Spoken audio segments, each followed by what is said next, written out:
है मैंने 2 चीज़ सीखी और मैं पिछले आई थिंक 4 साढ़े 4 साल से वही बता रहा हूँ। मैं फिर बता रहा हूँ कि पेशेंस, सेकंड थिंग अपने काम को लेके इतना कमिटेड रहना। अपने दुखती रथ पे हाथ रखा है। मेरा बॉलीवुड कैफ़े हुआ करता था दिल्ली में। तो आप मैनिफेस्ट करते हो, और अगर मैनिफेस्ट करते हो तो अगला कौन से स्टार्स हैं जिनके साथ आप काम करना चाहते हो? भाई तो अब हमारे है ही, जान है किसी की इन दिनों? हाँ, मैं 2 लोग का हूँ, एक अपनी माँ का हूँ और एक अपने काम का हूँ। नमस्कार दोस्तों, जिसका प्राइस आपको याद रह जाए, जिसकी कीमत आपको याद रह जाए, वो होता है अदाकार। और जिसका किरदार, जिसका आर्ट फॉर्म आपको दिल में बस जाए, आपके रूह तक पहुंच जाए, वो होता है कलाकार। और ऐसे ही कलाकार, आर्टिस्ट हमारे साथ मौजूद हैं जो कि कैमरा के पीछे से उनकी दोस्ती है कैमरा से, और जिस भी प्रोजेक्ट को करते हैं उसका आकार बदलते हैं। और जितने भी लोग हैं, जितने भी ऑडियंस उनको पसंद करती है, उनको मैजिशियन भी कहती है, क्योंकि हम सब देखते हैं एक्टर्स को ऑन स्क्रीन, लेकिन उसके पीछे की जो मेहनत, जो जादूगर होता है, वो डायरेक्टर होता है। और ऐसे डायरेक्टर हमारे साथ आज मौजूद हैं जिनका नाम है सौमित्र सिंह। बहुत बहुत स्वागत है आपका Indian news. Thank you sir, thank you so much. सबसे पहले तो आपको सब पूछ रहे होंगे कि कैसी फिल्म है, क्या है। मैं सबसे पहले पूछता हूँ, कैसे हैं? मैं बहुत अच्छा हूँ। तो दिल्ली आके कैसा लग रहा है? दिल्ली तो अपना पुराना संबंध है, तो दिल्ली घर ही है और काफ़ी कुछ बदल गया दिल्ली में, बट वाइब नहीं बदली। तो सर, सबसे पहला मेरा क्वेश्चन है कि भाई बोल सकता हूँ? हाँ, मेरे भाई, सबसे पहला एक क्वेश्चन है कि आपकी जो फिल्म आ रही है, शॉर्ट फिल्म जो अमेज़ॉन प्राइम पे, नो लैंड वाटर, तो नो वाटर लैंड, तो उसके बारे में कुछ बताइए। और किस तरह आपको लगता है कि जो जो चीज़ें उसमें ट्रेलर में दिखाई गई हैं, अब तक कितनी चीज़ों पे जो है, अब तक आपको ग्राउंड रियलिटी आपने जाके चेक की है, किस तरह रिसर्च वर्क किया और आपने पूरा सोचा कि इस प्रोजेक्ट पे काम करते हैं? ये no water land it's a documentary film जो कि प्राइम यूके पे आने वाली है, अमेज़ॉन प्राइम यूके पे, एंड होपफुली जियो सिनेमा में इंडिया में, जो इस मंथ एंड या मंथ तक रिलीज़ हो जाएगी। It's a film about choice between survival and education, जहाँ 4 साल की बच्चियों से लेके 80 साल की औरतें तक आज भी हर एक गांव में 10 से 12-15 किलोमीटर दूर जाके पानी भर रही हैं कुएं से। एंड उस चक्कर में ना वो बच्चियां पढ़ नहीं पाती, और जब वो पढ़ नहीं पा रही हैं तो वहाँ के लोग आगे बढ़ नहीं पा रहे। सो ये फिल्म उसी के अराउंड है पूरी, जहाँ पे हमने 2 गांव पे फोकस किया है और 2 गांव की 2 लड़कियों की कहानी दिखाई है, जिनका एक ही प्रॉब्लम है कि वहाँ पानी नहीं है। और एक सोल्यूशन है वेल्स ऑन व्हील्स, जो कि एक एनजीओ है यूके बेस्ड, शैज़ का। और वो एक ऐसा इक्विपमेंट उन्होंने रेडी किया है जिसमें 30 से 40 लीटर पानी आ सकता है, जिसको हम कहते हैं वाटर व्हील। और वो वाटर व्हील क्या है कि वो सिर्फ एडल्ट यूज़ करते हैं, बच्चे नहीं कर सकते। तो जब बच्चे यूज़ नहीं करेंगे तो बच्चे स्कूल जाएंगे। सो एक इनिशिएटिव है उनका, और एक हमारी तरफ से कोशिश है कि ये चीज़ जो हमने बनाई है फिल्म, डॉक्यूमेंट्री फिल्म, वो लोगों तक पहुँचे। और हमने 5 दिन वहाँ रहे हम उसी गांव में, और वहीं पे खाया, वहीं पे हमने पिया, वहाँ का पानी भी पिया। बहुत प्यारे लोग हैं, बहुत आसानी से शूट किया। इवन जो वेल्स ऑन व्हील्स के वॉलंटियर्स हैं नासिक में, अजय, नारायण, ये सब इतने सपोर्टिव थे कि मुझे नहीं लगा कि कुछ डिफ़िकल्टीज होगी। बट हाँ, ऑफ कोर्स एक film making is not easy, but you should know how to smart work, hard work नहीं, I believe in smart work. तो क्योंकि रेकी के वक्त कुछ क्रू हमारे बेहोश हो गए थे because of the water, it's so unhygienic, क्योंकि वो 3 बार फिल्टर करते हैं उसके बाद भी। So we took few gallons for our cast and crew, not cast of course, for crew. And या फिर धीरे धीरे जैसे जैसे लोग जुड़ते रहे, फिल्म बड़ी बनती गई, और मैं प्रमोशन करता रहा। संजय कपूर सर का इसमें बहुत बड़ा हाथ है, he is the brand ambassador of that NGO, and वो मेरे एकदम बड़े भाई जैसे ही हैं। So he only recommended me this film to direct and to work on it. फिर दिव्या दत्ता मैम आई, उनकी आवाज़ है इस फिल्म में, और आपके बिरादरी की बहुत ही बड़ी सीनियर जर्नलिस्ट भारती दुबे जी हैं, और डॉक्टर हैं। इन सब के एक्सपर्ट्स इंटरव्यू हैं, कुछ हमने फैक्ट्स ढूंढे हैं, वो एक वीएफएक्स के तौर पे, एक न्यूज़पेपर आर्टिकल्स के तौर पे हमने शो किया है। All over it's 47 minute film, and I believe आप देखेंगे और आपके चैनल के थ्रू लोग देखेंगे तो काफ़ी इम्पैक्ट पड़ेगा। काफ़ी कुछ इसमें जानने को मिला है इस आपके आंसर से। मैं ये पूछना चाहूँगा कि आपके पहले प्रोजेक्ट को ले लो और अब तक जितने भी आ चुके हैं, काफ़ी अवार्ड्स आपने जीते हैं। तो मैं ये पूछना चाहूँगा कि आपका जब आप स्क्रिप्ट पढ़ते हैं, आपके पास कोई स्क्रिप्ट आती है, तो आपका स्क्रिप्ट सिलेक्शन मंत्रा क्या है? कैसे आपको लगता है कि हाँ यार, इस पे मुझे काम करना चाहिए? जो पहला प्रोजेक्ट था वो तो मेरा खुद का लिखा हुआ था, द वॉलेट। और उसके बाद पता नहीं वो आप उसको कितना लोग प्रैक्टिकली सोचते हैं। It's just if I feel कि ये है जो मुझे करनी चाहिए तो मैं वो करता हूँ। अगर वो फिल्म पढ़ते पढ़ते मुझे विजुअली दिखा रहा है पढ़ते वक्त, तो मुझे लगता है वो फिल्म ज़रूरी है। जो पढ़ने पे मुझे वहाँ तक ना ले जाए तो उसके लिए मैं हाथ ही नहीं डालता। वो चाहे वो डॉक्यूमेंट्री हो, चाहे वेब सीरीज़ हो, चाहे वो शॉर्ट फिल्म हो या फीचर फिल्म हो। दो अगेन थोड़ा हम क्योंकि कमर्शियली भी काम करते हैं तो हम ये भी देखते हैं कि आर्टिस्ट कौन है, हमारे एच कौन है, या चैनल कौन सा होगा, और इसकी रीच कहाँ तक जाएगी, उस रीच पे हमारी रीच कहाँ तक जाएगी। So it's both ways. But script selection ऐसा सच नहीं है अभी तो। हालांकि मेरे राइटर साहब जो हैं अभिराज शर्मा, मैं उन्हीं की कहानी पे काम किया हूँ ज़्यादातर। बट अभी हैं थोड़े एक दो राइटर्स के और साथ हम मेरा मर्ज हुआ है, and they have a brilliant stories, brilliant screen play. Let's see, hope for the best. आपसे ये पूछना चाहूँगा कि आपने कहा बिरादरी की बात, तो आप भी हमारी बिरादरी से ही आते हैं, जिन लोगों को नहीं पता हो तो वो मैं थोड़ी सी स्टोरी जानना चाहूँगा। और आपने एक बात कही थी कि घर वालों ने मुझे ऐसी चीज़ कहा कि कुछ ऐसा करो जिसमें मज़ा आए। तो आपने मज़ा, आपको जर्नलिज्म में मज़ा नहीं आया या फिर आप नहीं चाहते थे कि मतलब मैं इसको करूँ? फिर आपने बोला कि एक्टिंग मैं करना चाहता, एक्टर बनना चाहता था। फिर भी मैंने बोला नहीं यार, इतना मेरे को नहीं करना है, ऑडिशन दूँ रोज़ जाके। फिर आपने वो चेंज किया, फिर आपने बोला कि कैमरे के पीछे से बदलता हूँ जो भी सीन है पूरा। काफ़ी रिसर्च कर रखी है आपने। खैर ऐसा नहीं है कि मुझे जर्नलिज्म नहीं करना था। इट्स जस्ट कि जर्नलिस्ट बन भी जाता, बट एक अंदर से होता है कि यार ये ठीक है, बन तो गया हूँ लेकिन मज़ा नहीं आ रहा मैं। मज़ा इन द सेंस आप I am not honest to that job until let's it's cinema. Acting का मुझे कभी नहीं था, कभी भी नहीं। मतलब इट्स जैसा हर माँ को अपने बेटे में शाहरुख दिखता है, तो मेरी माँ को भी दिखता है, तो वो कहती थी कि एक बार कैमरा करो, ये करो। आई थिंक मैंने देखा है अपने इंटर्नशिप के दौरान कि FTI से, निफ्ट से, सॉरी NSD से लोग जा रहे हैं बेचारे, एक्टिंग पढ़ के जा रहे हैं एंड वो लाइन लगा रहे हैं, और एक कास्टिंग डायरेक्टर या एक असिस्टेंट कास्टिंग डायरेक्टर या एक प्रोडक्शन वाला आदमी बोलता है not fit without seeing the performance, without the audition. So I thought यार ये नहीं करना मुझे। मेरा एक टारगेट है, जैसे मैं हर साल एक टारगेट रखता हूँ अपना कि इस साल मुझे ये अचीव करना है। For that I need money. पैसे कहाँ से आएंगे? काम से आएंगे। काम कैसे आएगा? ढूंढने से आएगा। So that's the thinking process. ऐसा नहीं है कि जर्नलिस्ट नहीं पसंद है, पसंद है, but I think more over जो खुराफात करने का मज़ा है वो फिल्म मेकिंग में है। आप विजुअली अपनी कहानी नहीं दिखा सकते, आप बता सकते हैं एज अ जर्नलिस्ट।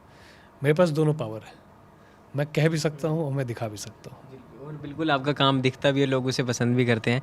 अब मैं थोड़ा सा ना आपकी जर्नी पे जाना चाहूँगा, थोड़ा सा पीछे 6-7 साल पहले जहाँ से आपने शुरुआत की थी और सोचा था कि मैं इस लाइन में जाऊँगा, और वो थॉट कैसे आया? और मैंने वैसे, मेरे को तो वैसे पता है कि किन किन लोगों ने आपकी मदद की, कौन कौन आपके उस समय सपोर्ट सिस्टम था। तो आप लोगों के साथ अपनी एक बार जर्नी शेयर कीजिए, किस तरह से आपने शुरुआत की, किस किस ने पैसे दिए, क्या क्या हुआ, और कैसे आज यहाँ तक दी सौमित्र सिंह आप बने? हालांकि MIT से पास आउट होते ही I work in a news channel for 6 months। I was the trainee. Then उसके बाद then I back to college, जो हमारा लास्ट सेमेस्टर था वहाँ पे सारे प्लेसमेंट्स हो रहे थे लेकिन नहीं हुए हमारे, क्योंकि हमको वो करना नहीं था, टीवी नहीं करना था। मेरा मेरा हमेशा से रहा कि टीवी नहीं करना मुझे। I want to be a part of cinema, films. Then Gauri ma'am, she helped me out. Anuj sir helped me out, and they are very renowned professor, lecturers, and अपने टाइम के वो that top leash entertainer हुआ करते थे और news anchor हुआ करते थे। तो they help me out. Then for the film, जो मैंने पहली फिल्म बनाई द वॉलेट, उसमें ऑफ कोर्स मेरी जितनी दिल्ली में सेविंग्स थी मैंने वो लगाई। देन मेरा एक स्कूल फ्रेंड है विनय लधानी, उसने हेल्प करी. देन मेरी एक फ्रेंड है जो school friend again, Garima Shukla, she help me out. My mother help me out. And ऐसे धीरे धीरे करके एक फिल्म बनाई हमने, फेस्टिवल में भेजे. और आज तक मैंने उस फिल्म का बजट नहीं निकाला, because I never wanted to get return out of it commercially. But career wise wallet ने जो मुझे दिया है, खाली कर दिया लेकिन भरा बहुत है. बिल्कुल. लाइक नसीर साहब थे, सोने पे सुहागा ये था, Navni ma'am. It's reached 80+ festivals, national, international. Then I got Dada Saab Phalke at the best aspiring director. I think I'm the younger one as a director in that category, award category. I look, वैसे भी है. I look young, but though, yeah. So journey was not that easy, but not that tough, because I have supporters behind me. I have my parents behind me. मैं बस सबको वही कह रहा हूँ कि मेरी जर्नी में ऐसा नहीं है कि मैं किसी को बोलूँ कि मैं 100 रुपये लेके आया था और सड़क पे सोया था. सोया हूँ 1-2 बार लड़ाई झगड़े में. बट ऐसा स्ट्रगल नहीं था. I lived in a good space. I stayed alone. I am still staying alone in Bombay, in Mumbai. तो ऐसा कोई स्ट्रगल नहीं था. स्ट्रगल मुझे लगता है वो होता है कि जब मुझे फिल्म मेकअप बनना था और मैं वहाँ रिक्शा चला रहा हूँ, बिकॉज वो मेरी चॉइस नहीं है, ये मेरी चॉइस है. मुझे फिल्म में काम करना है तो दिस इज़ द पाथ, मुझे इससे ही गुजरना है. तो जो स्ट्रगल लोग कहते हैं ना, बड़ा नेगेटिव वर्ड है, तो I don't believe in struggle thing. It's a tough time, but yeah some day it will be, अच्छा मिलेगा कुछ. अभी मैं ये पूछना चाहता हूँ आपसे कि आप मतलब पंकज त्रिपाठी जी जो है हमारे लेजेंडरी एक्टर, तो उन्होंने एक बात कही थी कि अगर किसी भी यंगस्टर को कुछ बनना है लाइफ में तो उसको एक बार पूरा इंडिया घूमना है. तो और मैंने आपको भी देखा इंस्टाग्राम, और आप भी ट्रैवलिंग के बहुत शौकीन हैं, तो आपको लगता है उस बात से, आप उनकी बात से सहमत हैं? जी बिल्कुल. आपको ऐसे ऐसे लोग मिलेंगे ना कि आप सोचेंगे भी नहीं. मतलब मैं बता रहा हूँ आपको, कुछ कैरेक्टर्स तो मुझे ऐसे ही मिले. I have used to travel. I have travel Ladakh for 4 times, Spiti 3 times. North और हिमाचल तो ऐसा घुमा हुआ है मेरा कि घर का ही है. Then Goa again, Bengal. Mostly मैं घुमा हुआ हूँ. जम्मू कश्मीर, कुछ जगह रह गई है. बट हाँ, आपको वहाँ का लैंग्वेज का आइडिया होता है, वहाँ का पहनावे का आइडिया होता है. अभी जैसे मैं नेक्स्ट प्रोजेक्ट जो कर रहा हूँ एमपी में, तो एमपी मेरा घुमा हुआ है, तो आई नो कि वहाँ पे लोग किस तरीके से बात करेंगे, क्या पहनेंगे. ये मैं रेकी पे जाके नहीं करूँगा. रेकी पे सिर्फ मैं लोकेशन देखूँगा.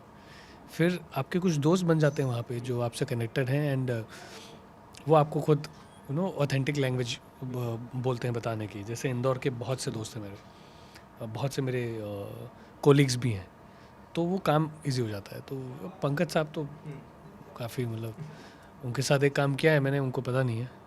उनकी एक शॉर्ट फिल्म बनी थी Acharya ji, so I made a posters also. तो उसका पोस्टर मैंने बनाया था काफ़ी समय के बाद, बहुत पहले. आई थिंक 10-11 साल हो गए इस बात को. तो हाँ, मतलब सही बात कह रहे हो. वो जैसे हमारे माँ बाप कहते हैं कि स्कूल की पढ़ाई ज़िंदगी भर काम आएगी. भाई मैं ये बताना चाहूँगा कि पहले ऑडियंस को भी कि पोस्टर मेकिंग भी ये करते थे, और काफ़ी सारे उनकी वजह से ही ये इस फिल्म मेकिंग वाली लाइन में आए थे. और बात की जाए तो अब आप होता है ना 2 AM थॉट्स, जो रात को नींद नहीं आती और बंदा सोचता है, तो आप कभी बैठ के ऐसे सोचते हैं कि आराम से बैठ के, और वाह पापा क्या लाइफ है. इस तरह के दिल्ली वाले मतलब ऐसे ही उनका होता है कि मतलब कि कुछ अचीव किया है मैंने. नहीं, मतलब ऐसे तो नहीं सोचता कभी. हाँ, बट ये है कि मैं सेल्फ मोटिवेट करता हूँ अपने आप को कि हाँ, ये मैंने किया है. Of course, because I don't have any industry relation और गॉड फादर और व्हाटसोएवर दे से. आई डोंट बिलीव. इट्स जस्ट कि आई हार्ड वर्क के साथ मैंने स्मार्ट वर्क किया है. मैंने काम दिखा के काम मांगा है. मैं ऐसे नहीं चला जाता था कहीं. तो आई गॉट दिस ग्राफिक वाला thing because my mom, she use to paint and I use to paint. So I have just converted my hand painting into digital painting, or you can say graphic designing. So I make a minimal poster, then I tag few of the actors, directors or producers. उनको पसंद आता है तो they get in touch, and धीरे धीरे ऐसे I have entered into this industry. तो हाँ, मतलब एक वॉल है मेरे घर पे जहाँ पे खूब सारे अवार्ड्स हैं। तो मैं देखता हूँ कि हाँ, 2019 और 2023 it's a long journey for me. मैं ही पूछ मतलब सौमित्र भाई, मैं ये पूछना चाहूँगा कि आपको भी 6-7 साल इस इंडस्ट्री में हो चुके हैं, और हमने एक टाइम देखा था, महामारी का टाइम, कोविड का टाइम, जो मैं नहीं चाहता दोबारा, कोई भी चाहता नहीं है कि आए। तो उस दौरान सिनेमा को काफ़ी सारा मतलब एवोल्यूशन हुआ, काफ़ी सारा इवॉल्व हुआ सिनेमा, और आपने देखा कि रीजनल सिनेमा एकदम से उठ गया। चाहे आप कांतारा ले लो, चाहे आप कैरी ऑन जट्टा उठा लो, चाहे RRR तो ऑस्कर्स तक भी जाके आई, और लोग उस पसंद करें। और मेरे को पर्सनली, मेरे को एक टर्म बिल्कुल नहीं पसंद जो लोग बोलते हैं बॉलीवुड, क्योंकि इंडियन सिनेमा है। या तो आप इंडियन सिनेमा की बात करो, और जो आपको क्या लगता है कि सच में जो है अब जो मॉडर्न सिनेमा जिसको कह रहे हैं, जो OTT पे आ गया है, शॉर्ट फिल्म्स आ रही हैं, डॉक्यूमेंट्रीज लोग पसंद कर रहे हैं, और इवन दो जो बड़े स्टार्स हैं वो भी अपनी डॉक्यूमेंट्री कर रहे हैं कि आ जाए, तो आपको क्या लगता है कि जो कोविड है इसने कहीं ना कहीं इफेक्ट किया है सिनेमा पे? किया है, अच्छी तरीके से किया है, इन अ पॉजिटिव वे, क्योंकि सिनेमा इवॉल्व तो हो चुका था पहले ही। कोविड ने वो रास्ता दिखाया है लोगों को कि अभी ये देखो, अभी ये जो बॉलीवुड मसाला होता था उस ज़माने में, 4 गाने, 5 गाने होते थे और कुछ भी होता था। बट क्योंकि सी तब 150 रुपये 70 रुपये देते थे एंटरटेनमेंट होने के लिए, कि हम जा रहे हैं अपना एक स्ट्रेस दूर कर रहे हैं। आज भी वही है, बट अब क्या है, अब कंटेंट अच्छे हैं, वो स्मार्ट कंटेंट है। जैसे OMG 2 के कंटेंट बहुत बहुत अच्छा है, एंड कुछ है बॉलीवुड टेस्ट अभी भी है, लेकिन एग्जीक्यूट बहुत अच्छा है वो। तो हाँ, कोविड का अच्छा असर भी हुआ है, लाइक मेरे ऊपर तो अच्छा असर हुआ है, क्योंकि उस दौरान मैं एक अपनी शॉर्ट फिल्म कर रहा था, कला बाई फ्रॉम बाय कला। मैं उसकी एडिटिंग कर रहा था, पूरा पोस्ट मैंने कोविड के टाइम किया। एंड फिर I have started making poetic films. तो घर में बैठा हूँ तो कुछ नहीं हुआ तो चाय पे कुछ लिख दिया मेरे दोस्त रजत ने। मैं विजुअली शूट कर रहा हूँ, वो लिख रहा है। फिर कभी रास्ता, तो मैं उसको वर्ड देता था, वो लिखता था। तो आई बिलीव कि we are like a machine, हमको ऑयलिंग की ज़रूरत है। ऑयलिंग नहीं देंगे तो जंग लग जाएगा। तो ये सब करता था, बट हाँ ठीक है, इवॉल्व हुआ है।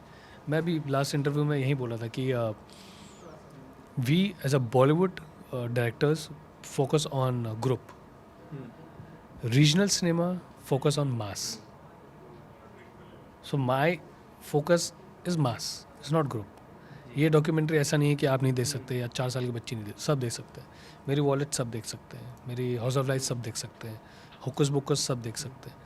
मैं ऐसा कोई कंटेंट ही नहीं बना रहा हूँ जो एज को डिटरमाइन करे। जी, आपने ग्रुप की बात की, तो मैं अभी कुछ दिन पहले नज़ीरुद्दीन साहब से मिला, नवाजुद्दीन साहब से मिला था, तो उनसे बातचीत हो रही थी, तो उन्होंने एक चीज़ बताई थी कि जो बॉलीवुड है ये ना ग्रुप्स में बटा हुआ है।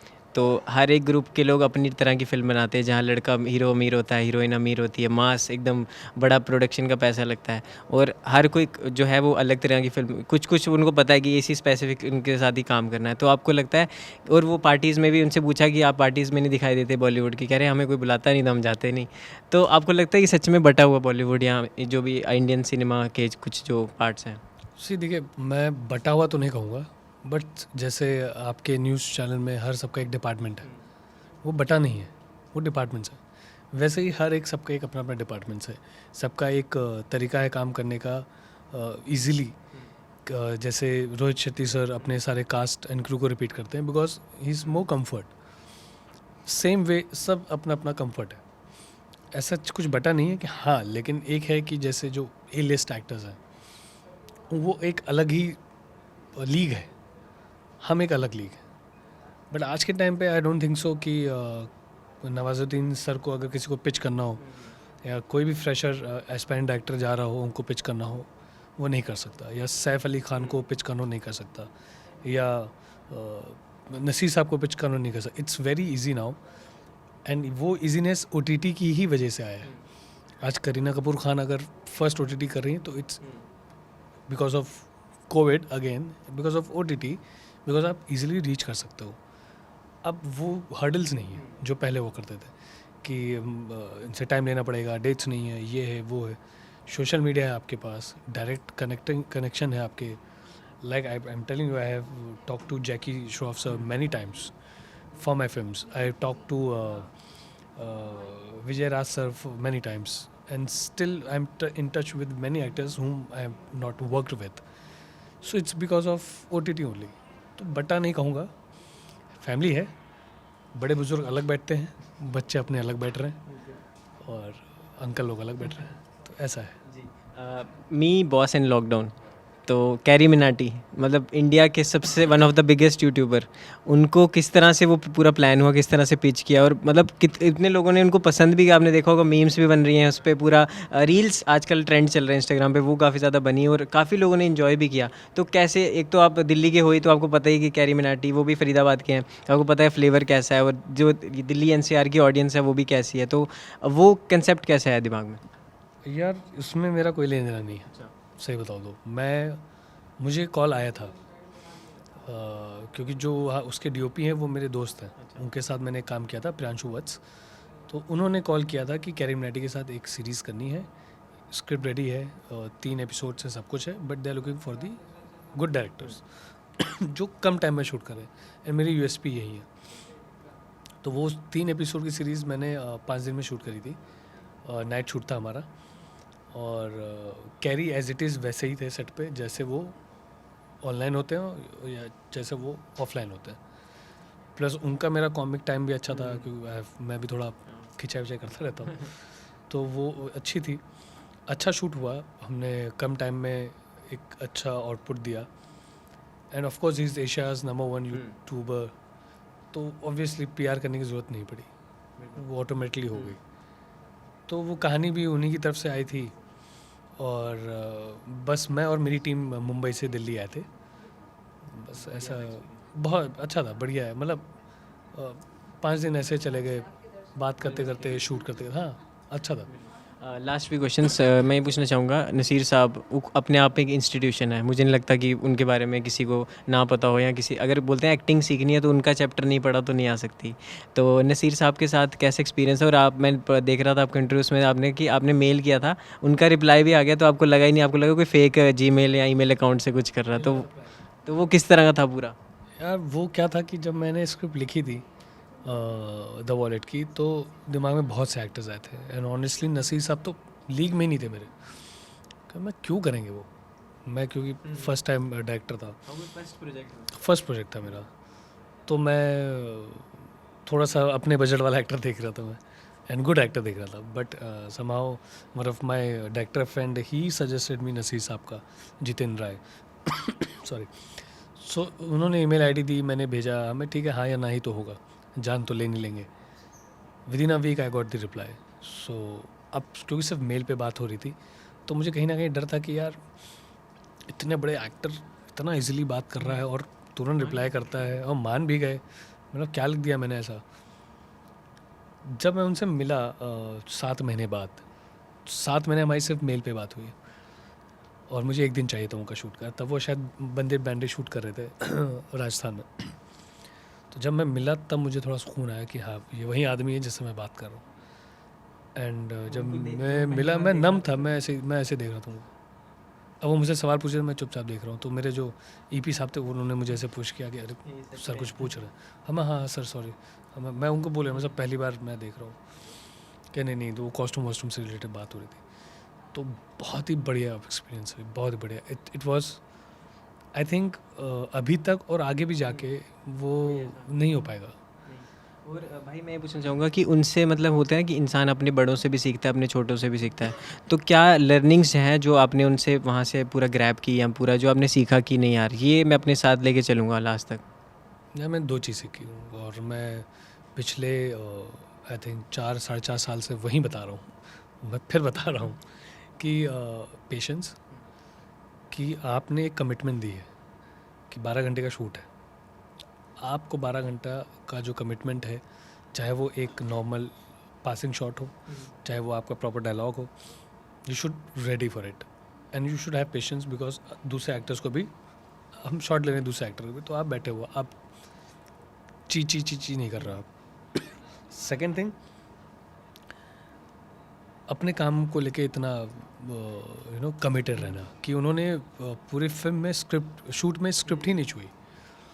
एंड आई वाज लाइक यार इस एज में अगर ये कर सकते हैं तो हम तो यार अभी उस एज तक बहुत टाइम है अभी पहुँचना. हम क्यों नहीं कर सकते?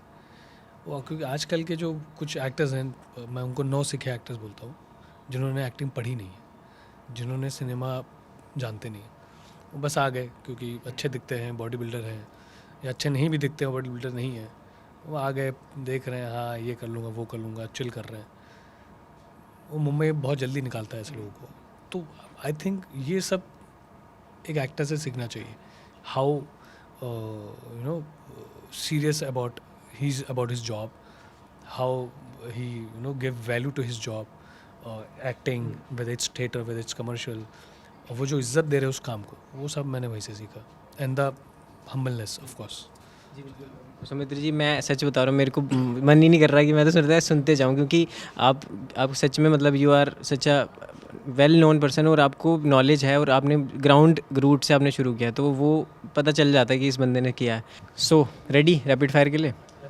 तो मतलब मेन पता है क्या है, एक तो हमारी बातचीत है, वो तो कैमरा लगा है बस, लेकिन ये प्राउड फील होता है कि अगर आप आम घर का लड़का, एक जिसका कोई बैकग्राउंड नहीं, वो कर सकते हैं, इतने बड़े बड़े लेजेंडरी एक्टर्स के साथ काम कर रहे हो, आप कर सकते हो, तो आपको जो देख रहे हैं वो भी एक सपना देखेंगे, भाई ये बंदा कर सकता है तो मैं भी कर सकता हूँ। तो ये बहुत एक अच्छी चीज़ है। तो आप शुरू करते हैं रैपिड फायर में कि सबसे पहले तो आप ये बताओ कि जो आपका बॉलीवुड कैफ़े है वो है कहाँ, और उसमें क्या क्या है उसमें कैफ़े में? अपने दुखती रथ पे हाथ रखा है। मेरा बॉलीवुड कैफ़े हुआ करता था दिल्ली में। क्योंकि आपने क्लैरिफाई नहीं किया था। हाँ, मैं बहुत पहले हुआ करता था। तो मुंबई मैटनी करके एक कैफ़े हुआ करता था शाहपुर जाट में और सेक्टर 18 में, जहाँ पे मैं पोस्टर्स और मेन्यू डिज़ाइन करता था उन दिनों में। तो धीरे धीरे जो सेविंग्स थी, तो मैं भी उनका एक पार्टनर बन गया था। तो अब वो कैफ़े बंद हो चुका है। तो दोबारा खोलने का प्लान कुछ? दोबारा है, एक आइडिया है मेरे पास, बट मैं वो मुंबई में खोलूँगा। दिल्ली में नहीं? अब मुंबई, अच्छा, मुंबई महबूबा है, मुंबई महबूबा है, मरना वहीं है। जी अगला क्वेश्चन मेरा यह है कि आपको याद है पहली बार जब आपने फ़ीस मिली थी वो चेक कितने का था?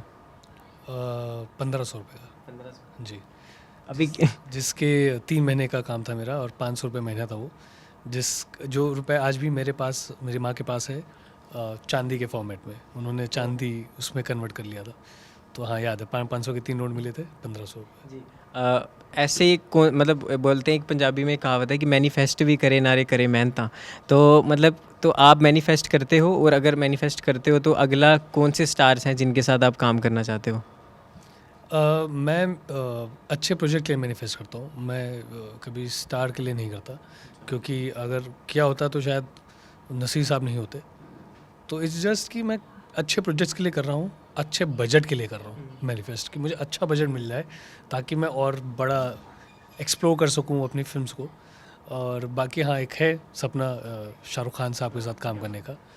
तो आई थिंक अभी हाल ही में मैंने बहुत जगह, मतलब एक दोस्त से मजाक कर रहा था कि जिस दिन शाहरुख खान साहब के साथ फिल्म करूँगा वो फुल स्टॉप है, उसके आगे मेरे लिए सिनेमा नहीं है। अच्छा, he is the last one which I really wanted to work. It's the last of star, and he will be my last actor on shoot. जी अब ये पूछना चाहूँगा कि मैं गूगल भी कर रहा था, बड़ी मैंने रिसर्च की, पर्सनल लाइफ के बारे में मेरे को आपको कुछ नहीं पता चला। ये आपने खुद नहीं डाल रखा है या आप बताना नहीं चाहते? और ये भी मैं ऐड करता हूँ कि आपने मूवी देखी हो किसी का भाई किसी की जान, सलमान सर की, तो भाई तो अब हमारे है ही, जान है किसी की इन दिनों? हाँ, मैं 2 लोग का हूँ, एक अपनी माँ का हूँ और एक अपने काम का हूँ। अच्छा, जी, बीच तीसरा कोई नहीं? अभी उम्र नहीं है, मैं 2 साल छोटा हूँ आपसे। अच्छा, आपकी हैं? नहीं नहीं अभी तो आप बड़े हो, आपकी नहीं, तो हमारे कैसे नहीं, अभी ऐसा कुछ नहीं है। ये है कि काम, अभी काम पे फोकस है यार। और चलते चलते मिल गया कोई तो मिल गया, नहीं मिला तो काम तो है ही है, काम छोड़ेगा नहीं ना। और जहाँ पर्सनल लाइफ की बात है, आप लोग पूछते नहीं हो तो मैं बताता नहीं हूँ। मैं तो पूछ रहा हूँ आपसे। बताया आप। जी एक लास्ट क्वेश्चन ये है कि आपके अपकमिंग प्रोजेक्ट्स हैं और क्या क्या हम और आपसे एक्सपेक्ट कर सकते हैं, किस किस तरह किस किस जॉनरा की फिल्में, और जो अभी मॉडर्न जो एक्टर्स हैं, जो भी यूट्यूबर्स काफ़ी ज़्यादा फेमस हैं इन दिनों, तो उनको लेके कुछ आ सकता है, कुछ अलग सा कंसेप्ट?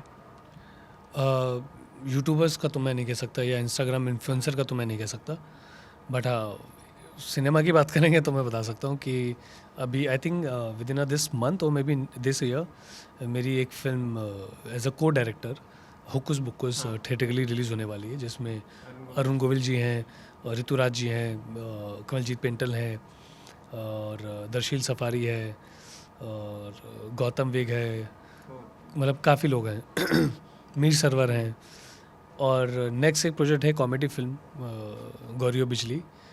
बस उसके लिए मैं इतना ही बताऊंगा क्योंकि अभी स्टार रिवील नहीं कर सकता मैं। कास्ट सब कुछ फाइनल है। We might go on floor in November of this year. MP में शूट होगा ये बता सकता हूँ।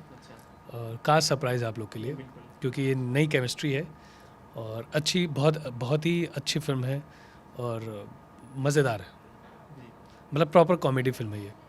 हम भी काफ़ी ज़्यादा एक्साइटेड हैं उसकी कास्ट को देखने के लिए। और आपने ये भी कहा था कि आप तब्बू जी के साथ काम करना चाहते हैं। मैं तब्बू जी के साथ काम करना चाहता हूँ, मैं रवीना जी के साथ मैं जितने भी अपने 90s के एक्टर्स हैं मैं उनके साथ काम करना चाहता हूँ। और एक बायोपिक है जो जिस पे आई थिंक नेक्स्ट ईयर और may be next year I will start work, Anam Hashim. So Anam Hashim she is a youngest stunt rider, India's youngest stunt rider female, जो 21 साल की है। उसकी बायोपिक राइट्स है मेरे पास। तो उसके लिए मेरे दिमाग में 2-3 कास्ट न्यू जनरेशन के थे, जैसे आप ले लो शनाया कपूर, सुहाना खान और जानवी कपूर। तो देखते हैं अभी।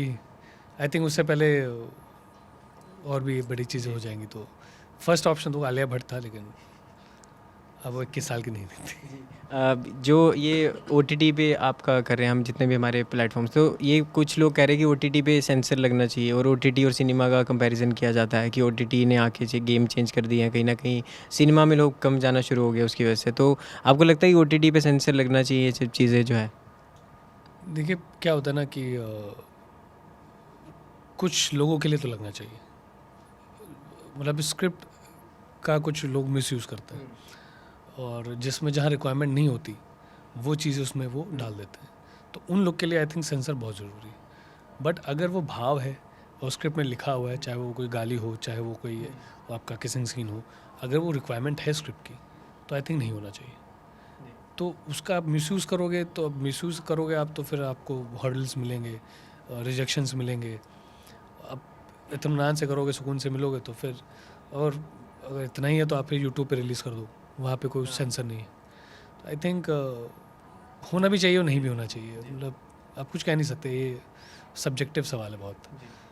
लास्ट में आप ऑडियंस को एक बार अपील कर दीजिए कि किस तरह से क्या क्या क्यों उनको फिल्में देखनी चाहिए और किस तरह से वो और भी आगे वर्ड ऑफ माउथ करके प्रमोट कर सकते हैं इस चीज़ को। ये all yours mic. So I think film में आपको इसलिए देखना चाहिए कि it's very easy to learn visually. आप सुन के आप खुद अपनी कहानी बना सकते हैं और हम आपको बनी बनी कहानी दे रहे हैं। हालांकि मैं सिर्फ अभी नो वाटर लैंड के लिए बोलूँगा क्योंकि एक ऐसा मुद्दा है जो हमारे आसपास है लेकिन हम इतना सिंसियर नहीं उसको लेके। एंड ये सिर्फ आपकी या मेरी बात नहीं है। एक वो जो 4 साल की बच्चियां हैं जो कुछ बड़े होके बनना चाहती हैं, कोई पुलिस ऑफिसर बनना चाहता है, कोई नर्स बनना चाहता है, सिर्फ पानी की वजह से वो नहीं बन पा रही हैं। तो प्लीज़ पानी का दुरुपयोग ना करें। जैसे बूंद बूंद से बनता है सागर, वैसे बूंद बूंद से किसी का घर बन जाएगा और किसी की लाइफ बन जाएगी। So I think please save water and help those little girls.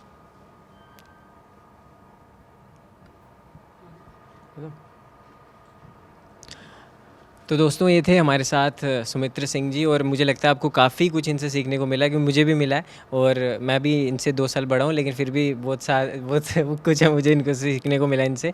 तो आपको ये स्पेशल एपिसोड कैसा लगा हमें ज़रूर बताएं और ऐसे ही अच्छे जितने भी हमारे स्टार्स हैं, जितने भी आर्टिस्ट हैं, उनसे मिलने के लिए आपको बिल्कुल मौका दिया जाएगा। बट आपको क्या करना है, सब्सक्राइब करके कमेंट कर देना कि आपको कैसा लगा है शो। बाकी इस एपिसोड में दोस्तों इतना ही। इंडिया न्यूज़ को सब्सक्राइब करें, लाइक शेयर करें, वो तो आप करते हो। इस एपिसोड में दोस्तों इतना ही, धन्यवाद। अगर आपको मेरा ये इंटरव्यू अच्छा लगा और मेरे और प्रोजेक्ट्स के बारे में आपको जानना है तो प्लीज़ सब्सक्राइब करिए इंडिया न्यूज़ को। Thank you.